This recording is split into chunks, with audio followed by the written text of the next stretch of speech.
Hello everyone. पिछले video में हमने देखा था कि एल्गो बैकटेस्ट कैसे करना है और लोग कैसे अपने एल्गो को बेचने के लिए फ्रॉड बैकटेस्टिंग रिपोर्ट भी दिखाते हैं। और इस वीडियो में हम देखने वाले हैं कि ब्रोकर के अंदर कैसे आपको डिपॉजिट और विड्रॉ का रास्ता रखना है। काफ़ी लगे सारे लोगों का सवाल था कि हम कैसे डिपॉजिट करें, हम कैसे विड्रॉ करें और क्या सही तरीका रहेगा कि जैसे हमारा अकाउंट कोई ब्लॉक ना हो। तो आज के वीडियो में हम यही चर्चा करने वाले हैं। तो देखिए, ब्रोकर कैसे वर्क करता है पहले आपको ये समझना पड़ेगा, ताकि आपको अच्छे से आइडिया लग जाए कि उसमें आप डिपॉजिट और विड्रॉ कैसे करना है। अब कई लोग बोलते हैं कि ब्रोकर जो फॉरेक्स ट्रेडिंग होती है वो इंडिया में इलीगल है, तो हम बैंक से डिपॉजिट नहीं करना चाहते ये वो। मैं आपको बताना चाहूँगा कि ब्रोकर इलीगल नहीं होता। इंडियन गवर्नमेंट के हिसाब से आपको लीगली फॉरेन करेंसी बिना गवर्नमेंट को डेटा दिए ट्रेड करना और एक प्रॉपर एक्सचेंज बनाना जिस पे आप फॉरेक्स ट्रेड कर सको, ये काम इलीगल है। हम जो ट्रेडिंग करते हैं वो CFD ट्रेडिंग होती है, जिसमें एक्चुअल में करेंसी की लेन देन होती ही नहीं है। हमने एक वीडियो में भी ये देखा था कि ये CFD ट्रेडिंग है और यहाँ पे एक्चुअल करेंसी बाय सेल नहीं होती। सिर्फ आपके दिए गए कॉन्ट्रैक्ट पे डिफरेंस पे आपको पैसे मिल जाते हैं, जो भी आपका लॉस या प्रॉफिट होता है। तो एक तरीके से ये डब्बा ट्रेडिंग होती है। तो यहाँ पे कोई फेमा रूल जो होता है कि आप दूसरे कंट्री की करेंसी बेच रहे हो, ले रहे हो, या दूसरे कंट्री से करेंसी ला रहे हो या पेमेंट ले रहे हो, वो रूल वायोलेट यहाँ पे नहीं होता है। कैसे कि ट्रेडिंग से नहीं होता है। तो एक ये बात हो गई कि ये प्लेटफॉर्म इलीगल नहीं है, यहाँ पे कोई क्रिमिनल एक्टिविटी नहीं होती है। लेकिन ये सच भी है कि ये गवर्नमेंट सपोर्टेड नहीं है। जैसे इंडिया में आप स्टॉक ट्रेडिंग करते हो तो सेबी एक एंटिटी होती है जो कि ब्रोकर को रेगुलेट करती है और मेक श्योर करती है कि आपका पैसा आपके पास रहे और आपके प्रॉफिट लॉस के हिसाब से आपको पैसा मिले और आपके जो ऑर्डर्स है वो एक्चुअल में फिजिकली कहा जा सके वैसे एग्जीक्यूट हो। लेकिन यहाँ वो नहीं है। यहाँ पे आप सिर्फ एक प्लेटफॉर्म दिया गया है, यहाँ पे आप बाय सेल करते हो और जो भी डिफरेंस होता है उसका पैसा आपको मिलता है। तो ये इलीगल भी नहीं है, एक ग्रे जोन है। जो लीगल भी नहीं होता और इलीगल भी नहीं होता, उसके बीच में ग्रे एरिया होता है। तो ये CFD ब्रोकर ट्रेडिंग यहाँ पे आता है। अब बात आती है कि पेमेंट और विड्रॉ की। अब जैसे कि ये अपना वेंटेज क्लाइंट है, तो वो इंटरनेशनली काम करता है और हर कंट्री के फेमा के रूल्स के हिसाब से वो कंट्री में अपनी पेमेंट विड्रॉ की एक सिस्टम सेट करता है। अब इंडिया में ऐसा है कि इंडिया का कंट्री ऐसा है कि यहाँ पे थोड़ा रिस्ट्रिक्टेड एनवायरनमेंट है, तो गवर्नमेंट लीगली तो CFD को अप्रूव नहीं करती। लेकिन कंपनी ऐसे काम कर सकती है कि इंडिया का कोई भी रूल वायोलेट ना हो। कैसे? तो जैसे कि ये वेंटेज ब्रोकर है, तो ये क्या करेगी कि इंडिया में कंपनीज को अप्रोच करेगी, फर्म्स को अप्रोच करेगी पेमेंट और विड्रॉ की एक सुविधा देने के लिए, एक फैसिलिटी देगी आपको पेमेंट और विड्रॉ के लिए। तो क्या होगा कि जैसे ही आपको अगर आपके ब्रोकर में डिपॉजिट करना है पैसा, तो उसके दो रास्ते होते हैं। या तो आप बैंक से UPI से कर सकते हो, या तो आप क्रिप्टो से कर सकते हो। तो अगला पार्ट है जो हम क्रिप्टो में देखेंगे इसके बाद ही तुरंत। पहले हम बैंक UPI की बात कर लेते हैं। तो विंटेज क्या करेगा कि इंडिया में बहुत सारे मर्चेंट सेट कर देगा कि जिसके बैंक अकाउंट में जैसे ही आप पैसे ट्रांसफ़र करते हो, तो उसके इक्विवेलेंट जो भी रेट होगा उसके हिसाब से आपके विंटेज अकाउंट में डिपॉजिट आ जाएगा। तो जैसे आप UPI से डिपॉजिट करते हो, तो आप इंडिया के ही किसी बैंक में, इंडिया के ही किसी मर्चेंट के अंदर आप पैसे ट्रांसफ़र करते हो। मर्चेंट ट्रांसफ़र कंप्लीशन वेरीफाई करता है और विंटेज आपको डिपॉजिट आपके अकाउंट में दे देता है। तो ये रहा डिपॉजिट का रास्ता। और अगर आप विड्रॉ करते हो और वो भी बैंक अकाउंट में ही विड्रॉ करते हो, तो सेम वे होती है कि जैसे आप यहाँ पे विड्रॉ करते हो, तो एक्सनेस अपने रजिस्टर्ड जो भी मर्चेंट होते हैं उनकी कंपनी के अकाउंट से आपके बैंक अकाउंट में पैसे ट्रांसफ़र करता है और आपको विड्रॉ प्रोवाइड करता है। ये कोई बाहर से नहीं आता, तो आपको कोई स्क्रूटीनी नहीं आएगी कि आपका ये इंटरनेशनल पेमेंट है या कुछ। बिल्कुल नॉर्मली जैसे यहाँ से किसी कंपनी से आपका पेमेंट आता है वैसे ही आपके बैंक में अकाउंट में पेमेंट आता है, और ये पेमेंट आप अपने फ्रीलांसिंग वर्क दिखा सकते हो गवर्नमेंट में। ये जो यूपीआई से डिपॉजिट और विड्रॉ होता है, वो यूपीआई से डिपॉजिट विड्रॉ क्रिप्टो के अंदर नहीं आता, क्योंकि आपने नॉर्मल ही एक बैंक के अकाउंट के अंदर पैसा ट्रांसफर किया है और बैंक अकाउंट से ही पैसा आपने लिया। तो ये नॉर्मल ट्रांजेक्शन हुआ, ये कोई क्रिप्टो ट्रांजेक्शन नहीं हुआ। हाँ, एक बात ये है कि आप जितना भी विड्रॉ करते हो उतना आपको टैक्स भरना पड़ेगा, ना कि सिर्फ प्रॉफिट पर। मान लीजिए आपने 1 लाख रुपए डिपॉजिट किए, अब विड्रॉ करते टाइम आपने कोई प्रॉफिट नहीं किया है, आपने ट्रेड ही नहीं किया है, आपको पैसा की ज़रूरत पड़ी, आपने विड्रॉ कर लिया और आपने 1 लाख विड्रॉ किया। तो टेक्निकली देखो क्या होता है कि आप जब डिपॉजिट करते हो तो किसी बैंक के किसी अकाउंट में करते हो, लेकिन आपका जब विड्रॉ आता है वो अगर सेम अकाउंट से रिवर्स नहीं आया, किसी और बैंक अकाउंट से आया, तो आपकी एक्स्ट्रा इनकम मानी जा सकती है। तो पूरी की पूरी 1 लाख रुपए आपकी इनकम में आ जाएगा अगर वो सेम बैंक अकाउंट से रिवर्स नहीं आया। तो उसके ऊपर आपको आपके टैक्स स्लैब के हिसाब से आपको टैक्स भरना पड़ेगा। अगर आप 12 लाख के अंदर आते हो तो उस हिसाब से टैक्स होगा, आप 20% में आते हो तो उस हिसाब से टैक्स होगा, और 30% में आते हो तो उस हिसाब से टैक्स होगा। तो ये नॉर्मल बैंक ट्रांजेक्शन के जैसा ही हुआ है यूपीआई, उसमें कुछ आपको कोई खतरा नहीं है। खतरा क्या है वो भी हम आगे देखते हैं। तो ये रहा यूपीआई, ऐसे होता है। फिर आता है क्रिप्टो। अब क्रिप्टो में दो तरीके होते हैं। पहला होता है कि लोग एफआईयू रजिस्टर्ड जो ब्रोकर होते हैं वहाँ काम करते हैं। तो एफआईयू रजिस्टर्ड ब्रोकर जैसे कि बिनांस हो गया, तो बिनांस में डिपॉजिट विड्रॉ कैसे काम करता है। तो क्या होता है कि जैसे आप बिनांस में रजिस्टर करते हो, आपका केवाईसी होता है। अब आप वहाँ पे रिक्वेस्ट, आपको जैसे कि अगर डिपॉजिट करना है तो आपको क्या करना पड़ेगा कि यूएसडीटी बाय करने पड़ेंगे आपको। पहले आप अपने बिनांस अकाउंट में बाय करोगे, वहाँ पे आपको यूएसडीटी मिलेगा, और फिर उसको आप डिपॉजिट करोगे वेंटेज में। अब बाय कैसे करते हैं वो एक मेन यहाँ पे सीखने वाली बात हुई। तो बाय में क्या होता है कि मान लो अगर मैं हूँ और मैंने यहाँ पे थोड़ा कोई प्रॉफिट कर लिया वेंटेज में, और मैंने वो वेंटेज में प्रॉफिट लेके यूएसडीटी में मैंने विड्रॉ ले लिया अपने बाइनांस में वेंटेज से। तो मेरे वेंटेज में मान लो $1000 का डिपॉजिट विड्रॉ पड़ा है, जो मैंने प्रॉफिट किया था वो $1000 का यूएसडीटी मेरे बाइनांस में पड़ा है।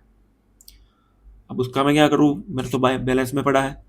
अब मुझे भी आगे किसी को देना होगा ताकि वो कन्वर्ट हो जाए मेरे बैंक अकाउंट में। तो क्या होता है कि मैं बिनांस में जाऊंगा और मैं लिस्ट करूंगा कि मुझे मेरे $1000 बेचने हैं, तो वहाँ पे वो मेरा वो लिस्टिंग हो जाएगा। अब आप देखते हो, खोलते हो बिनांस, देखते हो कि मुझे तो वेंटेज में डिपॉजिट करना है, आपको आपको वेंटेज में अगर डिपॉजिट करना है तो आपको बिनांस से खरीदना पड़ेगा। अब बिनांस से खरीदोगे तो वहाँ पे लिस्ट देखोगे कि बहुत सारे लोग हैं जिनको $1000 बेचने हैं, और आपको चाहिए वो $1000 यूएसडीटी में। तो आप देखते हो जो भी अच्छे रेट में देता है वहाँ पे आप क्लिक करते हो, उनको बोलते हो कि भाई आपके जो यूएसडीटी 1000 है वो मुझे दे दो, और मैं आपको जो भी अमाउंट है वो आपके बैंक में ट्रांसफ़र करता हूँ, ऐसा आप मुझे बोलोगे। तो होगा क्या कि मेरे वो जो 1000 यूएसडीटी है वो मेरे अकाउंट से आपके बिनांस अकाउंट में ट्रांसफ़र हो जाएंगे, मेरे बिनांस से आपके बिनांस में। और आप क्या करोगे कि आपके बैंक अकाउंट से $1000 के इक्विवेलेंट जो भी कन्वर्जन रेट होता है, मान लो 90,000 रुपीज़ होते हैं, तो 90,000 रुपीज़ आप अपने बैंक अकाउंट से मेरे यूपीआई में आप ट्रांसफ़र करोगे, और ये फैसिलिटी देता है बिनांस। तो जैसे ही आप जाओगे बिनांस में, देखोगे इसको ट्रांसफ़र करना है, आप सिलेक्ट करोगे, वहाँ पे मेरा यूपीआई आईडी आपको दिखेगा, वो यूपीआई आईडी से आप लेके बैंक ट्रांसफ़र करोगे, और उसका ट्रांजैक्शन नंबर जो भी है वो आप यहाँ वहाँ बिनांस में डालोगे। मैं वेरीफाई करूँगा या बिनांस वेरीफाई करेगा, और मैं अप्रूव करूँगा कि हाँ पैसे आ गए, तो फिर आपको आपके 1000 यूएसडीटी आपके बिनांस अकाउंट में मिल जाएंगे, और फिर वो बिनांस अकाउंट से आप अपने वेंटेज में क्रिप्टो से आप डिपॉजिट कर पाओगे। तो ये होता है P to P transaction, peer to peer transaction, मतलब कि एक नॉर्मल इंडिविजुअल सेविंग अकाउंट से एक नॉर्मल इंडिविजुअल सेविंग अकाउंट में ट्रांसफ़र। यहाँ पे बीच में कोई कंपनी नहीं आई। ये हुआ नॉर्मल टू नॉर्मल ट्रांजेक्शन। अब होगा क्या कि आप तो जेन्युइन निकले, कोई बात नहीं, मेरा तो 1000 यूएसडीटी बिक गया, मेरे बैंक में पैसे आ गए। वो $1000 के जो मेरे बैंक में पैसे आए उसको मैं इनकम टैक्स में फ्रीलांसिंग अमाउंट में दिखा दूंगा, मेरा काम हो गया। अब आपने वेंटेज में सिक्योर कर लिया अपना पैसा। अब वेंटेज में आपने ट्रेड किया और मान लीजिए $200 का प्रॉफिट किया, और आप बोलते हो कि अब मुझे ये $200 वापस बिनांस से सेल करना है। तो आप क्या करोगे, वेंटेज से $200 का विड्रॉ लिया बिनांस में, और वहाँ पे मैंने जैसे लिस्टिंग डाला था वहाँ पे सेल करने के लिए, वैसे ही आपने सेल करने के लिए लिस्टिंग डाला, और किसी बंदे ने आपका सेल देखा और उसने बहुत अच्छा प्राइस दिया आपको। आपको लगा कि अरे वाह क्या बात है, मेरे को अच्छा पैसा मिल रहा है यहाँ पे $200 के हिसाब से, लोग थोड़ा ज़्यादा कमीशन मांग रहे थे, यहाँ पे कम है। तो आप क्या करते हो कि फटाफट उसको सेंड कर देते हो। उसको अपना यूपीआई आईडी वहाँ पे अपने रजिस्टर तो किया ही था, वहाँ से वो आपको पैसा दे देता है आपके बैंक अकाउंट में। आप उसको यूएसडीटी दे देते हो, जैसे मैंने किया था आपके साथ, वैसे ही आपने किया किसी और के साथ। अब थोड़े दिन बाद क्या होता है कि आपका बैंक अकाउंट हो जाता है फ्रीज। आप सोचोगे क्या हुआ, मुझे तो पता ही नहीं। फिर आप देखते हो, बैंक में कॉल करते हो, या तो पुलिस का फ़ोन आता है और पता चलता है कि आपके अगेंस्ट साइबर कंप्लेंट फाइल हुई है। बोलते हो कि कैसे हुई, मैंने तो कुछ किया ही नहीं।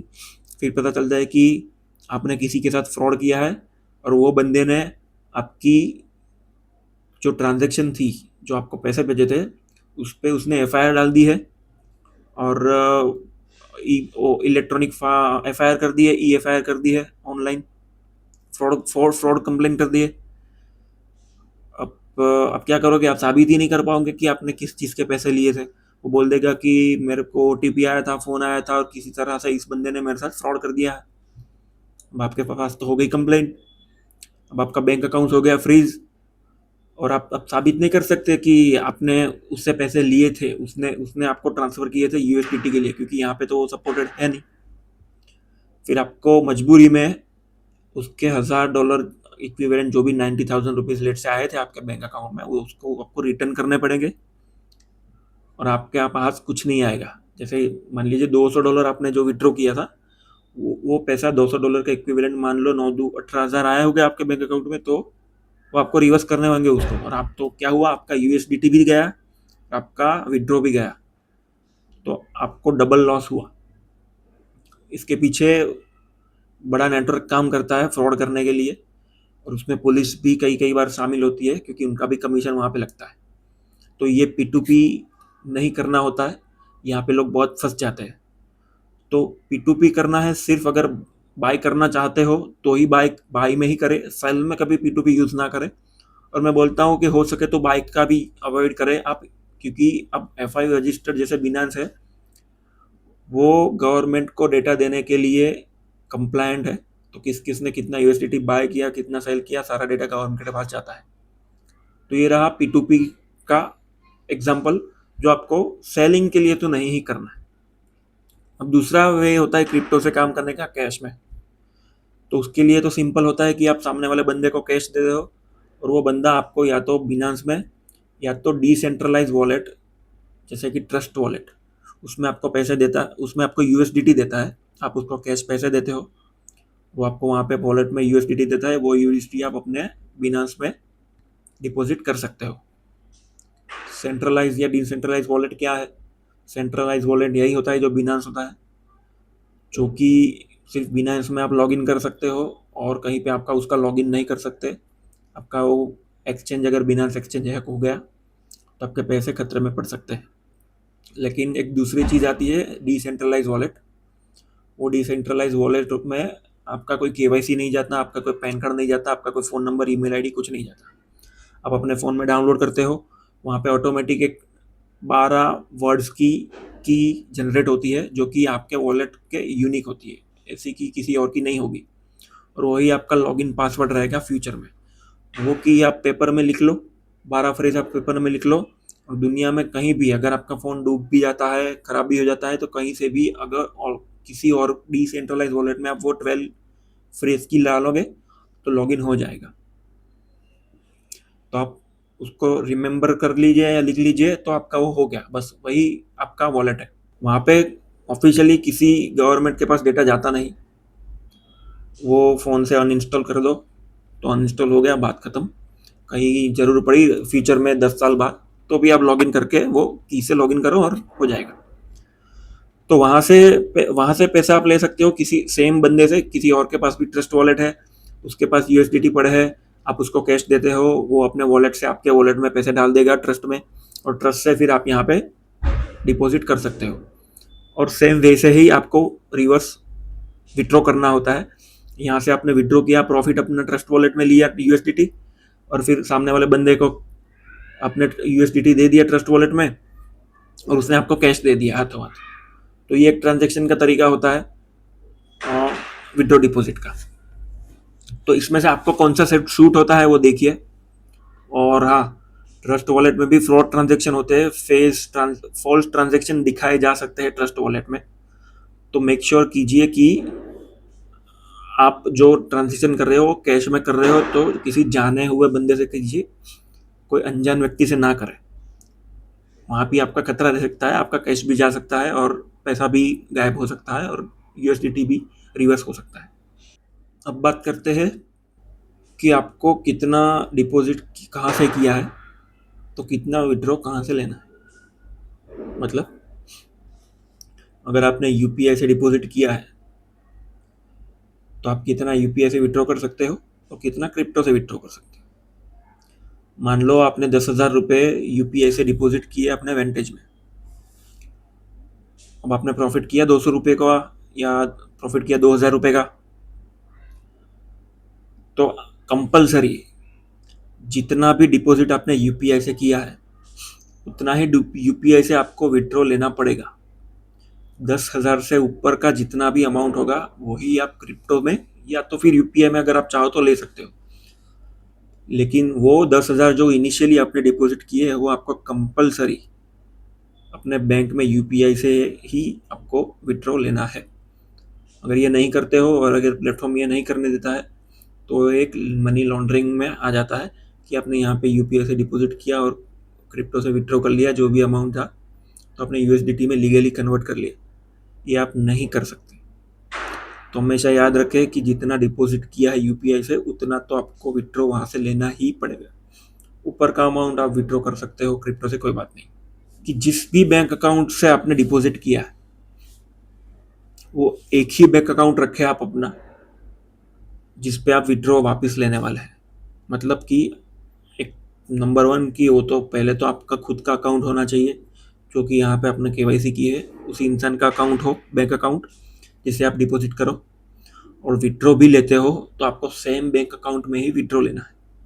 कहीं और विड्रॉ लिया तो भी आपका अकाउंट ब्लॉक हो सकता है, आपका वेंटेज भी बंद हो सकता है। तो ये एक बात भी आपको ध्यान रखनी है कि सेम बैंक अकाउंट ही हो। तो गाइस ये था हमारा वीडियो रिगार्डिंग कि वेंटेज में आपका अकाउंट कैसे मैनेज करना है, किस तरीके से डिपॉजिट और विड्रॉ लेना है। और भी अगर आपके कोई डाउट हो तो आप ये वीडियो के कमेंट में ज़रूर कमेंट कीजिए, मैं आपको आंसर दूंगा। और अगर आपने हमारा टेलीग्राम चैनल ज्वाइन नहीं किया है तो टेलीग्राम चैनल ज्वाइन कर दीजिए। फ्यूचर में बहुत सारे अपडेट आप मिस कर सकते हो अगर वहाँ पे नहीं हो तो मिलते हैं अगले वीडियो में। ये आपको वीडियो कैसा लगा कमेंट में ज़रूर बताइए, और वीडियो को लाइक भी कीजिए और चैनल को सब्सक्राइब कीजिए। Thank you very much.